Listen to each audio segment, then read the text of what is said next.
Bachelier, aujourd'hui, on va réviser l'hypothèse. L'hypothèse ou bien la condition, c'est la même chose. D'abord, on va commencer par un aperçu sur la phrase simple, juste à titre indicatif, parce que le plus important pour les bacheliers, c'est l'expression de la condition dans la phrase complexe. Donc, juste un aperçu. Dans la phrase simple, on exprime l'hypothèse par un cessé de condition qui commence par en cas de plus groupe nominal, la condition 2 ou bien un moins 2 plus infinitif. Voilà les exemples. En cas de besoin, j'emprunterai de l'argent à mes parents. Je demanderai de l'argent à mes parents. Nous lancerons notre projet à condition d'avoir le capital, l'argent nécessaire. Nous lancerons notre projet à moins d'avoir un empêchement. Si nous n'avons pas bien sûr un empêchement, un obstacle. Voilà, on passe à la partie la plus importante qui intéresse les bacheliers, c'est la subordonnée hypothétique ou bien la subordonnée de condition. Donc, on utilise le plus souvent la subordonnée hypothétique introduite par si. Il y a trois types de conjugaisons avec si. La première, c'est si plus présent ou passé composé. On obtient le présent ou le futur dans la principale. Donc, dans ce cas, l'hypothèse est réalisable. Donc, voilà l'exemple. Si tu as fini ta révision, nous irons nous promener. Donc, la condition, si tu as fini ta révision, est réalisable. Tu peux terminer ta révision. Donc, l'action de la principale est possible aussi, est réalisable. Nous irons nous promener. Deuxième type de conjugaison, si plus imparfait, conditionnel présent dans la principale. Il y a deux valeurs ici. Si on veut exprimer le possible, le potentiel, c'est-à-dire l'hypothèse peut se réaliser dans l'avenir, ou bien si on veut exprimer le réel au présent. On commence par la première valeur. L'exemple, si j'avais le bac avec mention, mon père m'offrirait un voyage à l'étranger. Donc ici, l'hypothèse, la condition si j'avais le bac avec mention peut se réaliser dans l'avenir. C'est réalisable, c'est le potentiel, c'est le possible. Donc l'action de la principale aussi est possible. Donc mon père va m'offrir un voyage à l'étranger, puisque la condition avoir le bac est possible, je peux avoir le bac avec mention, donc mon père peut m'offrir un cadeau. Ce cadeau. Deuxième valeur, les réels au présent, lorsque l'hypothèse n'est pas réalisable, elle est impossible au présent. Par exemple, si j'avais le choix aujourd'hui, j'exercerais la même profession que mon père. Aujourd'hui, au présent, la condition, l'hypothèse, si j'avais le choix aujourd'hui, n'est pas réalisable. Je n'avais pas le choix. Je peux jamais choisir, je peux plus choisir aujourd'hui. Et donc, l'action de la principale est impossible au présent. Je peux pas donc exercer la même profession de mon père. C'est impossible au présent. Troisième conjugaison, lorsqu'on a si plus que parfait, on a obligatoirement le conditionnel passé dans la principale. Ici, l'hypothèse ne s'est pas réalisée au passé. Elle est impossible au passé, donc l'action de la principale est impossible aussi. C'est les réels du passé. Par exemple, si le Covid-19 n'avait pas apparu, nous aurions monté notre agence de voyage, c'est-à-dire au passé, on ne peut pas empêcher l'apparition du Covid-19, donc au passé, on n'a pas pu monter notre entreprise. Donc ici, c'est le réel au passé. Au passé, on ne peut pas empêcher l'apparition du Covid. On ne peut pas aussi réaliser, monter notre société, notre agence de voyage. Donc, c'est les réels du passé. On passe ensuite à autre moyen pour exprimer la condition. On peut exprimer aussi la condition par les expressions au cas où, dans le cas où, dans l'hypothèse où. Donc une astuce, si l'expression se termine par ou, j'utilise obligatoirement le conditionnel. Si les expressions utilisées pour exprimer la condition se terminent par que, j'utilise le subjonctif. Donc avec au cas où, dans le cas où, dans l'hypothèse où, le conditionnel est obligatoire dans la subordonnée. Exemple, je te téléphonerai au cas où nous aurions besoin de toi. Je peux déplacer la subordonnée de condition. Je peux commencer la phrase par la subordonnée. Je peux dire donc au cas où nous aurions besoin de toi, je te téléphonerai. Voilà, ici j'ai utilisé le futur. Donc peu importe le temps, le mode utilisé dans la principale. L'essentiel, dans la subordonnée, on a le conditionnel. Au cas où vous n'auriez pas le temps, téléphonez-moi pour me prévenir. Ici, j'ai utilisé donc l'impératif dans la principale, peu importe l'essentiel, j'ai le conditionnel après au cas où. Pour les locutions conjonctives, suppose que, entre autres, bien sûr, il y en a d'autres, que pourvu que, maintenant que, pour peu que, soit que, à moins que, plus le mode subjonctif. Exemple, tu comprendras l'exercice à condition que tu fasses un petit effort. Voilà, le subjonctif tu fasses, après à condition que, peu importe le temps ou bien le mode utilisé dans la principale. L'essentiel, le subjonctif après ces expressions. On passe aux exercices, voilà. Première question, premier exercice, mettez les verbes entre parenthèses au mode et au temps qui conviennent.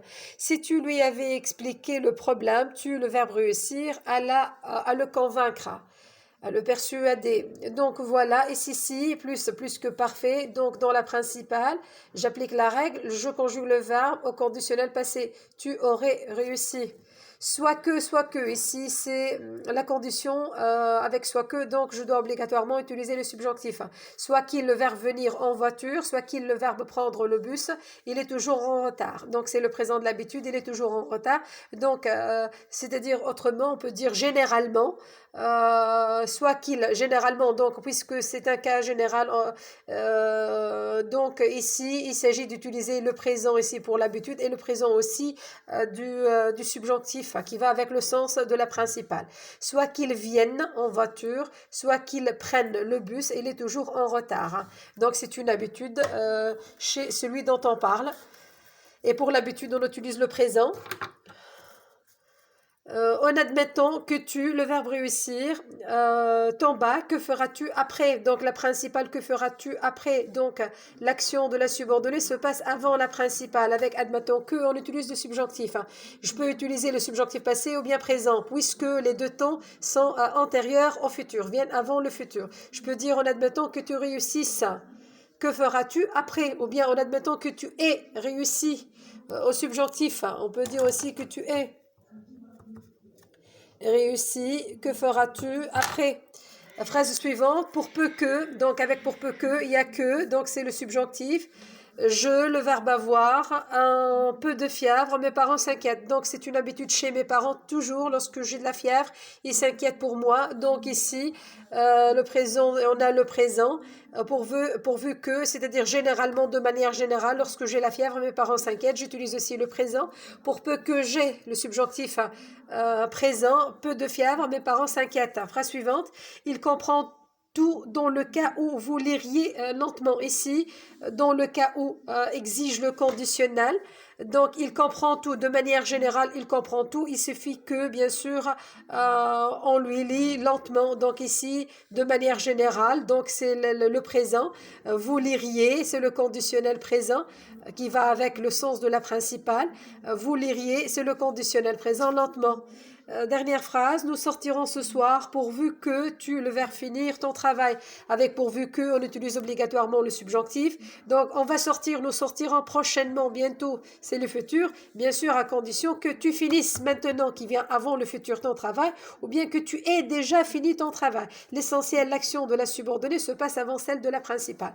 Donc, ici, que tu finisses au subjonctif présent, ou bien que tu aies fini ton travail. Les deux sont possibles. Je passe.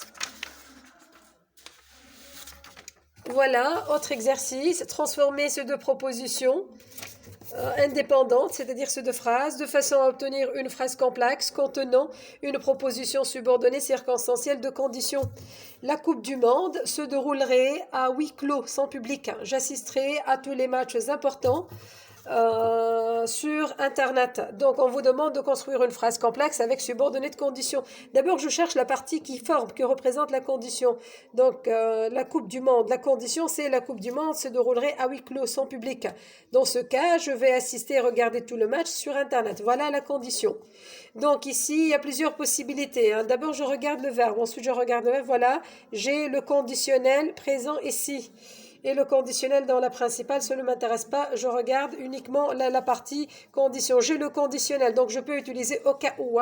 C'est la réponse la plus facile. Au cas où, dans l'hypothèse où, dans le cas où, plus conditionnel. Au cas où la Coupe du Monde se déroulerait à huis clos, virgule, j'assisterai à tous les matchs importants sur Internet.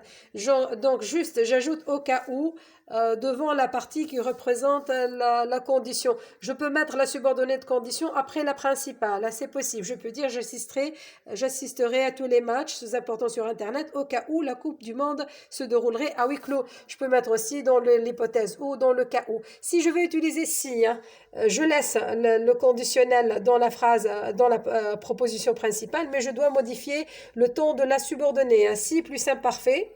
Donc, c'est le possible, c'est le possible. Ici, c'est le potentiel. La Coupe du Monde peut se dérouler à huis clos. Donc, si la Coupe du Monde se déroulait à l'imparfait À huis clos, j'assisterai à tous les matchs importants sur Internet. Donc voilà, je gardais le sens. Donc c'est le possible, le potentiel, si plus imparfait, avec le conditionnel présent dans la principale. Autre possibilité, je peux utiliser une locution conjonctive avec le subjonctif. Voilà, en admettant que la Coupe du Monde se déroule, c'est le subjonctif présent. Hein. Il a la même forme que l'indicatif présent.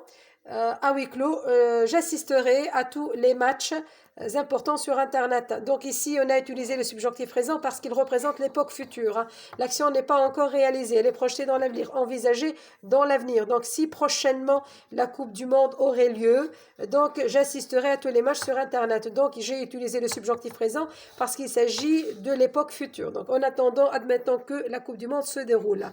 Je répète encore une fois, c'est le subjonctif présent. Avant de passer à une autre question, avant d'oublier une petite remarque